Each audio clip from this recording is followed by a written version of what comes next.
Hello friends, welcome. आज आपण इथे अकाउंट प्रोफेशनल नॉलेजचा फंडामेंटल ऑफ कॉस्ट अकाउंटिंगचे एमसीक्यूज बघत आहे, जे रिव्हिजन वाईज आहे. ठीक आहे. हे जे एमसीक्यूज आहे हे तुम्हाला एलडीसी, यूडीसी, डेप्युटी मॅनेजर क्लर्कसाठी इम्पॉर्टंट असणार आहे. ठीक आहे. कंप्लीट रिव्हिजन्स आपण घेणार आहे. तर रिव्हिजन्समध्ये आतापर्यंत आपण 25 जे कन्सेप्ट्स आहेत ते कव्हर केलेले आहेत, त्याचे एमसीक्यूज बघितले आहे. चॅनलच्या प्लेलिस्टवर सगळेच व्हिडिओज आहेत, ते पण तुम्ही बघून घ्या, जेणेकरून तुमची आणखी चांगली प्रॅक्टिस होईल. ठीक आहे. ज्यांनी आतापर्यंत चॅनलला सबस्क्राईब नाही केलं ते चॅनलला सबस्क्राईब करून घ्या आणि व्हिडिओला एक लाईक, जेणेकरून मला पण मोटिवेशन मिळणार की मी तुमच्यासाठी इम्पॉर्टंट आणि एक्सपेक्टेड क्वेश्चनसुद्धा बनवू शकता.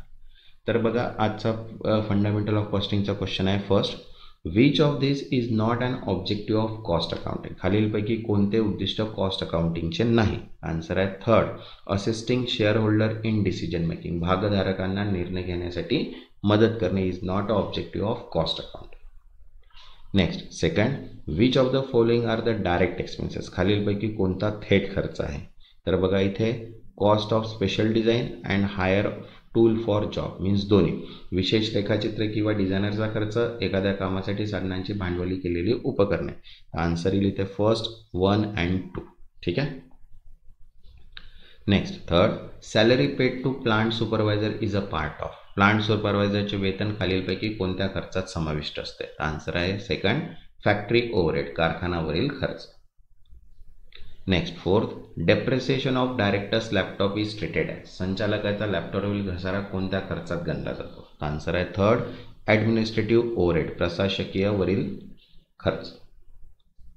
Next, fifth, lab staff salary for product testing is classified as. Product चाचणी प्रयोगशाळा कर्मचाऱ्यांचे वेतन कोणत्या प्रकारात समाविष्ट होते? आन्सर आहे क्वालिटी कंट्रोल कॉस्ट. ठीक आहे, गुणवत्ता नियंत्रण खर्च.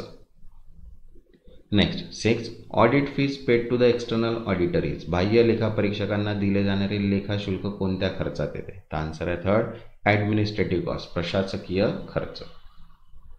Next, seven, salary paid to factory store department is.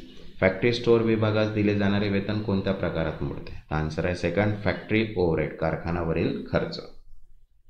Next, eight, factory canteen expense for workers are. कामगारासाठी फॅक्टरी कॅन्टीनचा खर्च कोणता आहे? आन्सर आहे सेकंड, फॅक्टरी ओव्हरहेड, कारखानावरील खर्च. Next, nine, royalty paid on production to state government is. उत्पादनाचा राज्य सरकारला दिलेली जाण्याची रॉयल्टी कोणत्या प्रकारचा खर्च आहे? आन्सर आहे थर्ड, डायरेक्ट एक्सपेन्सेस, थेट खर्च. Next, tenth, which is not an element of works overhead. खालीलपैकी कोणता खर्च वर्क ओव्हरहेडचा घटक नाही? आन्सर आहे third, salary managers, sales salary manager, विक्री व्यवस्थापकाचे वेतन जे आहे ते वर्क ओव्हरहेडमध्ये नाही. बस factory rent, factory power, depreciation of factory machinery हे वर्क ओव्हरहेड्समध्ये येतात. ठीक आहे. ज्यांनी आतापर्यंत चॅनलला सबस्क्राईब नाही केलं आहे ते चॅनलला सबस्क्राईब करून घ्या, मीन्स नोटिफिकेशन थ्रू तुम्हाला सर्व व्हिडिओज मिळून जाणार. Next, 11, a profit centre is where. Profit centre म्हणजे असे केंद्र. आन्सर आहे second, manager responsible for profit, व्यवस्थापक नफ्याची जबाबदारी असतो, त्यालाच म्हणतो प्रॉफिट सेंटर.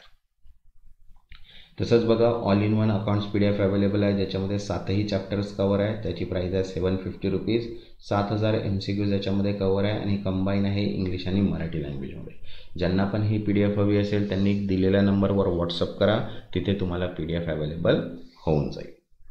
बघा, 12th नंबर आहे, रिस्पॉन्सिबिलिटी सेंटर इन्क्लूड. जबाबदारी केंद्रात समाविष्ट आहे. आन्सर आहे cost centre, profit centre, investment centre. म्हणून आन्सर येईल ऑल ऑफ द अबव. खर्च केंद्र, नफा केंद्र आणि गुंतवणूक केंद्र. ठीक आहे. Next, 13, cost unit is. Cost unit म्हणजे काय? आन्सर आहे quantity of product, service, time to which cost is assign. उत्पादने, सेवा किंवा वेळ यासाठी निश्चित केलेली unit. Next, 14, fix cost is. Fix cost म्हणजे काय? Answer is constant despite output change. उत्पादन बदलले तरी बदलत नाही, त्यालाच म्हणतो आपण fix cost. Next, 15, uncontrollable cost are. अनियंत्रित खर्च म्हणजे काय? आन्सर आहे कॅन नॉट बी इन्फ्लुएन्स. कोणत्याही व्यक्तीच्या कृतीने बदलता येत नाही, त्याला अनकंट्रोलेबल कॉस्ट म्हणतो. Next 16 element of cost of product, उत्पादनाच्या खर्चाचे घटक कोणते आहेत? आन्सर आहे second material, labour and expenses, साहित्य, मजुरी आणि इतर खर्च. नेक्स्ट 17 ॲबनॉर्मल कॉस्ट इज, असामान्य खर्च म्हणजे. आन्सर आहे सेकंड नॉट नॉर्मली इन्कर्ड, नेहमीच न लागणारा खर्च, त्यालाच म्हणतो आपण abnormal cost. Next 18 conversion cost include, conversion कॉस्टमध्ये समाविष्ट होते. आन्सर आहे first raw to finish good, कच्चा मालापासून तयार माल. ठीक आहे, जेवढ्या पण काही कॉस्ट असतात त्या सर्व कन्वर्जन कॉस्टमध्ये येतात. Next 19 sunk cost is, sunk cost means काय आहे? नॉट रिलेव्हंट फॉर डिसिजन, निर्णयासाठी आवश्यक नाही अशी cost. Next 20 calculate the prime cost for the following information, खालील माहितीपूर्ण आधारे प्राईम कॉस्ट मुख्य मोजा. बघा डायरेक्ट मटेरियल परचेस दिला आहे 1 लाख, डायरेक्ट मटेरियल कन्झ्युम दिला आहे 90, direct labour 60,000, direct expenses 20,000 and manufacturing overhead. जर आपण याच्यामध्ये direct material consume, direct labour, direct expenses means 90,000, 60,000, 20,000 जर ॲड केलं तर याच्यामध्ये होतात 1,70,000. तर 1,70,000 जो आहे तो काय आपला प्राईम कॉस्ट आहे. ठीक आहे. Next 21 total cost product is 10,000, profit 25% selling. What is the profit? तर 10 प्रॉफिट जर आपण सेलिंग प्राईजवर, प्रॉफिट 25% ऑन सेलिंग प्राईस, बरोबर आहे. आता प्रॉफिट 25% आहे सेलिंग प्राईजवर, तर इथे आपल्याला सगळ्यात पहिले सेलिंग प्राईस काढायची आहे. तर cost divide by 1 minus profit percentage म्हणजे इनडायरेक्टली 10,000 डिवाइड बाय 0.75 तर 13,333 जी आहे ती काय येईल? सेलिंग प्राईस येईल. आणि त्याच्यावर प्रॉफिट जर आपण मायनस केला म्हणजे कॉस्ट प्राईस तर 3,333. तर करेक्ट आन्सर किती येईल? 3,333. Next 22 calculate cost of sale from the following. बघा खालील माहिती कशी कॉस्ट ऑफ सेल मोगा.